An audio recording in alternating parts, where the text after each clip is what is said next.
Hello friends, welcome to GK mind game. ಪ್ರಶ್ನೆಗಳ ಸಂಪೂರ್ಣ ಮಾಹಿತಿಗಾಗಿ ವಿಡಿಯೋನ ಎಲ್ಲೂ ಸ್ಕಿಪ್ ಮಾಡದೆ ಕಂಪ್ಲೀಟಾಗಿ ನೋಡಿ. ಇವತ್ತಿನ ಪ್ರಶ್ನೆಗಳಲ್ಲಿ ಮೊದಲನೇ ಪ್ರಶ್ನೆ, ಮೊಸರಿನ ಜೊತೆ ಬಾಳೆಹಣ್ಣು ತಿನ್ನುವುದರಿಂದಾಗುವ ಪರಿಣಾಮವೇನು? ಆಪ್ಷನ್ಸ್ ಎ, ಉತ್ತಮ ಮನಸ್ಥಿತಿ, ಬಿ, ಬ್ಯಾಕ್ಟೀರಿಯಾ ವೃದ್ಧಿ, ಸಿ, ಆರೋಗ್ಯಕರ ಹೊಟ್ಟೆ, ಡಿ, ಮೇಲಿನ ಎಲ್ಲವೂ.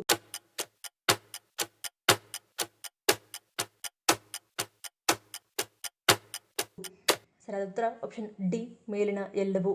ಕರುಳಿನಲ್ಲಿ ಒಳ್ಳೆಯ ಬ್ಯಾಕ್ಟೀರಿಯಾಗಳಿರುವುದರಿಂದ ಜೀರ್ಣಾಂಗ ವ್ಯವಸ್ಥೆ ಹಾಗೂ ಮಾನಸಿಕ ಸ್ಥಿತಿಯನ್ನು ಸುಸ್ಥಿತಿಯಲ್ಲಿಡುತ್ತದೆ.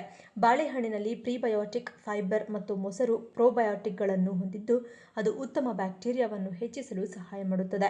ಈ ಎರಡನ್ನು ಸೇವಿಸುವುದರಿಂದ ಹೊಟ್ಟೆ ಮತ್ತು ಮಾನಸಿಕ ಸ್ಥಿತಿಯನ್ನು ಉತ್ತಮವಾಗಿಡುತ್ತದೆ. ಎರಡನೇ ಪ್ರಶ್ನೆ, ಶ್ವಾಸಕೋಶದ ವ್ಯವಸ್ಥೆಗೆ ಬಲ ನೀಡುವುದು ಮತ್ತು ರಕ್ತ ಸಂಚಾರವನ್ನು ಉತ್ತಮಪಡಿಸುವುದು ಯಾವುದು? ಆಪ್ಷನ್ಸ್ ಎ, ಕಬ್ಬು, ಬಿ, ಮೂಲಂಗಿ, ಸಿ, ಬೆಲ್ಲ, ಡಿ, ಬ್ರೋಕೊಲಿ.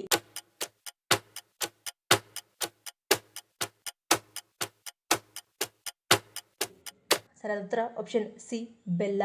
ರಕ್ತಹೀನತೆ ಮತ್ತು ರಕ್ತದ ಗಣತಿ ಹೆಚ್ಚು ಮಾಡಲು ಬೆಲ್ಲವನ್ನು ಬಳಸಲಾಗುತ್ತದೆ. ಇದು ರಕ್ತ ಸಂಚಾರವನ್ನು ಉತ್ತಮಪಡಿಸುವುದು ಮತ್ತು ಶ್ವಾಸಕೋಶದ ವ್ಯವಸ್ಥೆಗೆ ಬಲ ನೀಡುವುದು. ಬೆಲ್ಲದಲ್ಲಿ ಅಲರ್ಜಿ ವಿರೋಧಿ ಗುಣಗಳು ಇವೆ ಮತ್ತು ಇದು ಅಲರ್ಜಿಕಾರಕಗಳು ಶ್ವಾಸಕೋಶ ತಲುಪದಂತೆ ತಡೆಯುವುದು ಮತ್ತು ಕೆಮ್ಮು ಹಾಗೂ ಉಬ್ಬಸ ಕಡಿಮೆ ಮಾಡುತ್ತದೆ. ಇದರ ಹೊರತಾಗಿ ಇದರಲ್ಲಿನ ಮೆಗ್ನೀಷಿಯಂ ಅಂಶವು ನರವ್ಯವಸ್ಥೆ ಬಲಪಡಿಸುವುದು ಮತ್ತು ಸ್ನಾಯುಗಳಿಗೆ ಆರಾಮ ನೀಡುವುದು. ಇದು ಶ್ವಾಸಕೋಶದ ಸ್ನಾಯುಗಳಿಗೆ ಆರಾಮ ನೀಡುವುದು ಮತ್ತು ಅಸ್ತಮಾ ರೋಗಿಗಳಲ್ಲಿ ಉಸಿರಾಟದ ಸಮಸ್ಯೆ ತಟಸ್ಥಗೊಳಿಸುತ್ತದೆ. ಮೂರನೇ ಪ್ರಶ್ನೆ, ವರ್ಷದ ಯಾವ ದಿನ ಅತಿ ಚಿಕ್ಕ ಹಗಲು ಮತ್ತು ದೊಡ್ಡ ರಾತ್ರಿಯನ್ನು ಹೊಂದಿದೆ? Options A, June 12, B, March 3, C, September 17, D, December 21.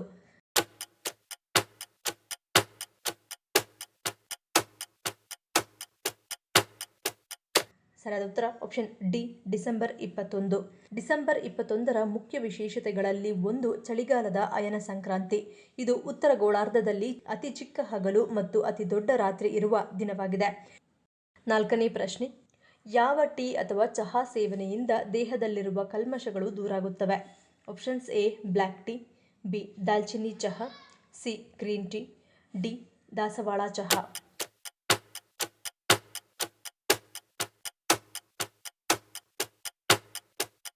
ಸರಿಯಾದ ಉತ್ತರ ಆಪ್ಷನ್ ಡಿ, ದಾಸವಾಳ ಚಹಾ.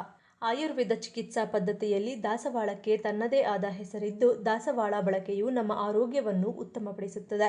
ದಾಸವಾಳ ಹೂಗಳ ಟೀ ಸೇವಿಸುವುದರಿಂದ ದೇಹದಲ್ಲಿರುವ ಕಲ್ಮಶಗಳು ನಿವಾರಣೆಯಾಗುತ್ತವೆ, ಮಧುಮೇಹ ದೂರವಾಗುತ್ತದೆ, ತೂಕ ಇಳಿಕೆಗೆ ಸಹಕಾರಿಯಾಗಿದೆ. ಅಲ್ಲದೆ ದಾಸವಾಳದ ಎಲೆ ರಸವನ್ನು ಮುಖಕ್ಕೆ ಹಚ್ಚುವುದರಿಂದ ಮುಖ ಮೃದುವಾಗಿ ಹೊಳೆಯುತ್ತದೆ. ಜೊತೆಗೆ ದಾಸವಾಳ ಎಲೆಯ ಪೇಸ್ಟನ್ನು ಕೂದಲಿಗೆ ಹಚ್ಚಿ ಸ್ನಾನ ಮಾಡುವುದರಿಂದ ಕೂದಲಿಗೆ ಹೊಳಪು ಬರುತ್ತದೆ. ಐದನೇ ಪ್ರಶ್ನೆ, ಯಾವ ರಕ್ತದ ಗುಂಪನ್ನು ಹೊಂದಿರುವವರು ಹೆಚ್ಚಾಗಿ ಚಿಕನ್ ಮತ್ತು ಮಟನ್ ತಿನ್ನಬಾರದು? Options A, B, B O, C A, D A B.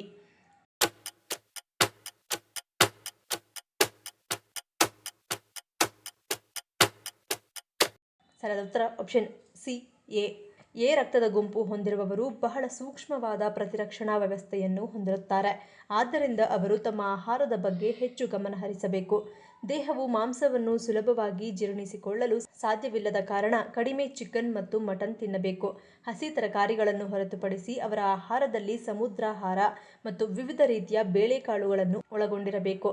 ಉಳಿದ ಎರಡು ರಕ್ತದ ಗುಂಪಿನವರು ಚಿಕನ್ ಮತ್ತು ಮಟನ್ ಅನ್ನು ಸಮತೋಲನದಲ್ಲಿ ತಿನ್ನಬಹುದು. ಅಂದರೆ ಚಿಕನ್ ಮತ್ತು ಮಟನ್ ಅನ್ನು ಬಿ ಮತ್ತು ಓ ರಕ್ತದ ಗುಂಪಿನ ಸಮತೋಲನದೊಂದಿಗೆ ತಿನ್ನಬೇಕು. ಆರನೇ ಪ್ರಶ್ನೆ, ಭಾರತದಲ್ಲಿ ಒಟ್ಟು ಎಷ್ಟು ಹೈಕೋರ್ಟ್ಗಳಿವೆ? Options A, 13, B, 25, C, 30, D, 46.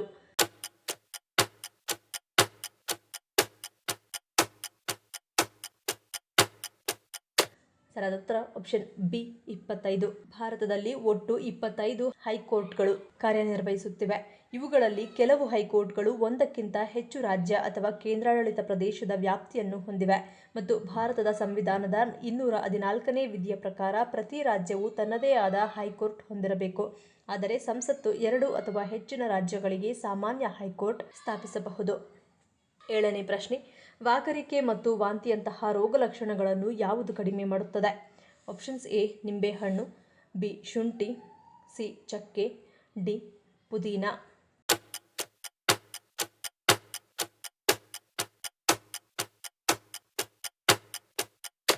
ಸರಿಯಾದ ಉತ್ತರ ಆಪ್ಷನ್ ಬಿ ಶುಂಠಿ. ಶುಂಠಿಯಲ್ಲಿನ ಜಿಂಜರಾಲ್ ವಾಕರಿಕೆ ಮತ್ತು ವಾಂತಿಯಂತಹ ರೋಗಲಕ್ಷಣಗಳನ್ನು ಕಡಿಮೆ ಮಾಡುತ್ತದೆ. ಇದನ್ನು ನಿಯಮಿತವಾಗಿ ಸೇವಿಸುವುದರಿಂದ ಊದಿಕೊಂಡ ಕೀಲುಗಳ ನೋವು ಕಡಿಮೆ ಮಾಡಲು ಸಹಾಯ ಮಾಡುತ್ತದೆ.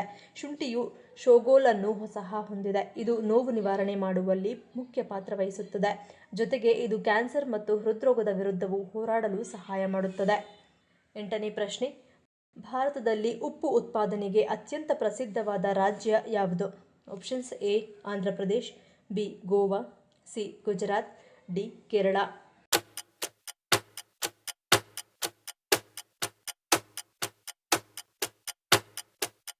ಸರಿಯಾದ ಉತ್ತರ ಆಪ್ಷನ್ ಸಿ ಗುಜರಾತ್.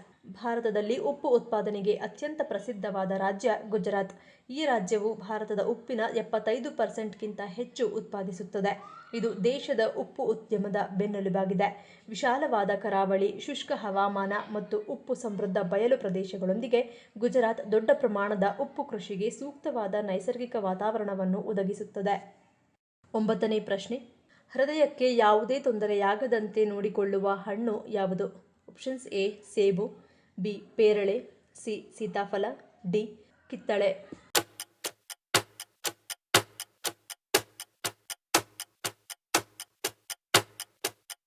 ಸರಿಯಾದ ಉತ್ತರ ಆಪ್ಷನ್ ಸಿ ಸೀತಾಫಲ. ಸೀತಾಫಲದಲ್ಲಿ ಮೆಗ್ನೀಷಿಯಂ ಅಂಶ ಹೆಚ್ಚಿರುವುದರಿಂದ ಹೃದಯದ ಆರೋಗ್ಯಕ್ಕೆ ಬಹಳ ಒಳ್ಳೆಯದು. ಅಷ್ಟೇ ಅಲ್ಲ, ಇದು ವಿಟಮಿನ್ B6 ಅನ್ನು ಒಳಗೊಂಡಿದ್ದು ಇದು ಹೃದಯಕ್ಕೆ ಯಾವುದೇ ತೊಂದರೆಯಾಗದಂತೆ ನೋಡಿಕೊಳ್ಳುತ್ತದೆ. ಹೃದಯ ಸಂಬಂಧಿ ಕಾಯಿಲೆಗಳನ್ನು ತಡೆಯಲು ಇದು ಸಹಾಯ ಮಾಡುತ್ತದೆ. ರಕ್ತದೊತ್ತಡವನ್ನು ನಿಯಂತ್ರಿಸಲು, ಕೊಲೆಸ್ಟ್ರಾಲ್ ಮಟ್ಟವನ್ನು ಸಮತೋಲನಗೊಳಿಸಲು ಮತ್ತು ನಿಮ್ಮ ಅಪಧಮನಿಗಳು ಆರೋಗ್ಯವಾಗಿರುವಂತೆ ಸಹ ಸೀತಾಫಲ ಸಹಾಯ ಮಾಡುತ್ತದೆ. ಸೀತಾಫಲದಲ್ಲಿ ಕಬ್ಬಿಣ ಸಮೃದ್ಧವಾಗಿರುವುದರಿಂದ ಹಿಮೋಗ್ಲೋಬಿನ್ ಮಟ್ಟವನ್ನು ಹೆಚ್ಚಿಸಲು ಇವು ಅತ್ಯಂತ ಉಪಯುಕ್ತವಾಗಿವೆ. ಇದು ರಕ್ತವನ್ನು ಹೆಚ್ಚಿಸಿ ರಕ್ತಹೀನವಾಗದಂತೆ ತಡೆಯುತ್ತದೆ. 10ನೇ ಪ್ರಶ್ನೆ, ಖಾಲಿ ಹೊಟ್ಟೆಯಲ್ಲಿ ತುಪ್ಪ ಸೇವಿಸುವುದರಿಂದ ಯಾವ ಸಮಸ್ಯೆ ಪರಿಹಾರವಾಗುತ್ತದೆ? ಆಪ್ಷನ್ಸ್ ಎ ಮೂಳೆ, ಬಿ ಹಲ್ಲು ನೋವು, ಸಿ ಗ್ಯಾಸ್ಟ್ರಿಕ್, ಡಿ BP.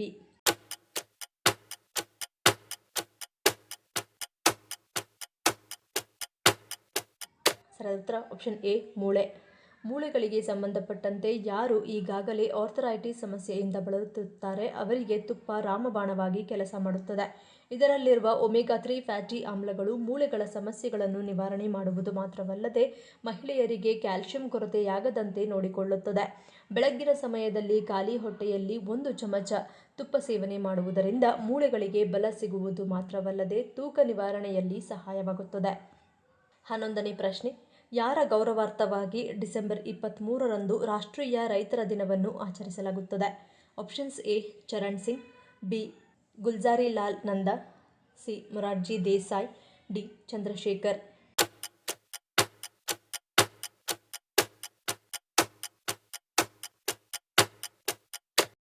ಸರಿಯಾದ ಉತ್ತರ ಆಪ್ಷನ್ ಎ ಚರಣ್ ಸಿಂಗ್. ಪ್ರತಿ ವರ್ಷ ಡಿಸೆಂಬರ್ 23ರಂದು ಭಾರತದ ಪ್ರಧಾನಮಂತ್ರಿಯಾಗಿದ್ದ ಶ್ರೀ ಚೌಧರಿ ಚರಣ್ ಸಿಂಗ್ ಅವರ ಗೌರವಾರ್ಥವಾಗಿ ನಾವು ಕಿಸಾನ್ ದಿವಸ್ ಅನ್ನು ರಾಷ್ಟ್ರೀಯ ರೈತ ದಿನ ಎಂದು ಆಚರಿಸಲಾಗುತ್ತದೆ. ದೇಶದ ಬೆನ್ನೆಲುಬು ಎಂದು ಪರಿಗಣಿಸಲ್ಪಟ್ಟ ರೈತರನ್ನು ಸ್ಮರಿಸಲು ಮತ್ತು ಗೌರವಿಸಲು ಈ ದಿನವನ್ನು ಮೀಸಲಿಡಲಾಗಿದೆ. ರೈತರ ದಿನವನ್ನು ಆಚರಿಸುವುದು ದೇಶದ ಆರ್ಥಿಕತೆಗೆ ರೈತರ ಕೊಡುಗೆಗಳನ್ನು ಗುರುತಿಸುವ ಮೌಲ್ಯದ ಬಗ್ಗೆ ಸಾರ್ವಜನಿಕ ಜಾಗೃತಿ ಮೂಡಿಸಲು ಕೊಡುಗೆ ನೀಡುತ್ತದೆ. ಹೆಚ್ಚುವರಿಯಾಗಿ ಇದು ರೈತರಿಗೆ ತಮ್ಮ ಅವಶ್ಯಕತೆಗಳನ್ನು ವ್ಯಕ್ತಪಡಿಸಲು ಮತ್ತು ಅವರು ತೃಪ್ತಿ ಹೊಂದುವುದನ್ನು ಖಚಿತಪಡಿಸಿಕೊಳ್ಳಲು ಒಂದು ಧ್ವನಿಯನ್ನು ನೀಡುತ್ತದೆ. ಆದ್ದರಿಂದ ರಾಷ್ಟ್ರೀಯ ಜೀವನದ ಗುಣಮಟ್ಟವನ್ನು ಹೆಚ್ಚಿಸುವಲ್ಲಿ ಕೃಷಿ ಕ್ಷೇತ್ರ ಎಷ್ಟು ಮುಖ್ಯ ಎಂಬುದರ ಕುರಿತು ಜಾಗೃತಿ ಮೂಡಿಸುವುದು ಈ ದಿನದ ಉದ್ದೇಶವಾಗಿದೆ. ಈ ಪ್ರಶ್ನೆಗಳಲ್ಲಿ ನೀವು ಎಷ್ಟು ಪ್ರಶ್ನೆಗಳಿಗೆ ಸರಿ ಉತ್ತರವನ್ನು ಕೊಟ್ಟರೆ ಅನ್ನೋದನ್ನು ಕಮೆಂಟ್ ಮಾಡಿ ತಿಳಿಸಿ. ಈ ವಿಡಿಯೋ ನಿಮಗೆ ಇಷ್ಟ ಆಗಿದ್ದರೆ ಮರಿದೇ ಲೈಕ್ ಮಾಡಿ, ಶೇರ್ ಮಾಡಿ, ಸಬ್ಸ್ಕ್ರೈಬ್ ಮಾಡಿ. ನನ್ನ ಚಾನಲ್ನ ಇನ್ನೂ ಸಬ್ಸ್ಕ್ರೈಬ್ ಮಾಡಿದೆ ಹಾಗೆ ವಿಡಿಯೋಸ್ ನೋಡ್ತಿದ್ದರೆ ಪ್ಲೀಸ್ ಸಬ್ಸ್ಕ್ರೈಬ್ ಮಾಡಿ, ಸಪೋರ್ಟ್ ಮಾಡಿ.